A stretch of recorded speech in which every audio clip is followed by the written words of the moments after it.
So the final step in the keys to successfully selling is what I call continuation. In other words, another name for customer service. So it's really important to stay in touch with your customers after the sale. So there's a great saying from Tony Shea, who runs Zappos, which is one of the biggest online shoe stores. He believes that customer service isn't a department, it's the entire company. There's a great story about the Amazon founder, Jeff Bezos, who talks about how to treat customers. And at every senior leadership team that he ran when he first started the business, he used to have a spare chair sitting in the corner. And the senior leaders would come in and they'd talk about, all the things that were important. And after several meetings, one of the senior executives asked Jeff, he said, look, every time we come into this meeting, there's this chair there. What is with this spare chair?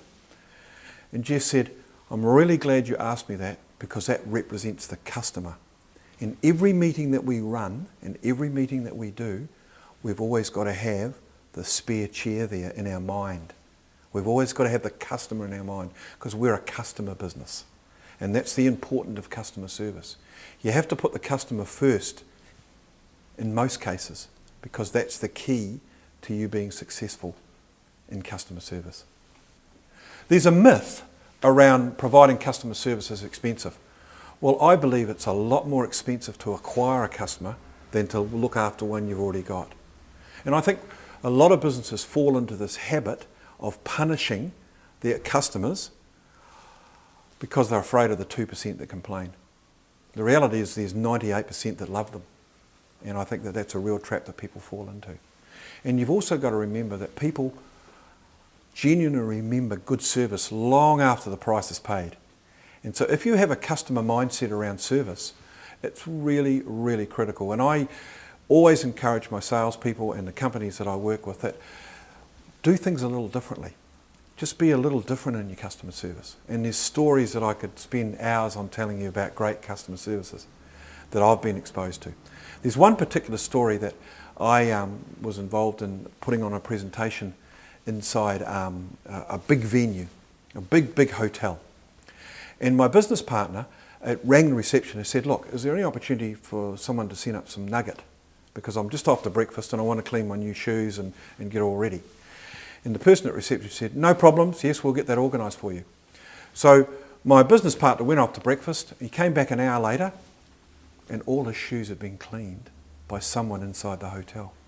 Now that's customer service. That's being just a little bit different. That's having a customer service mindset. So just some tips that I give clients often is, want to build relationships with their clients? Send them thank you notes. Handwritten thank you notes to their home address, thanking them for their business. 2 a week. That's all you have to do. Get your people to do 2 a week. So if they're dealing with customers, just get them to do 2 a week. That's all you need to do. Do surveys. Go back and ask your clients, why are you buying off me? And reward them for that. Give them vouchers and give them free stuff from your business. The third thing is, make sure that you are always available to them if they want you. There's one particular company that I work with, a media company. They had a 24-hour on-call number, 0800 1800 number, that you could call that media company anytime you like if you had a problem. They probably had 3 or 4 calls a month, but it was perception. And that's what really good customer service is about. It's creating the right perception about you versus your competition. So customer service is certainly a key to successful selling.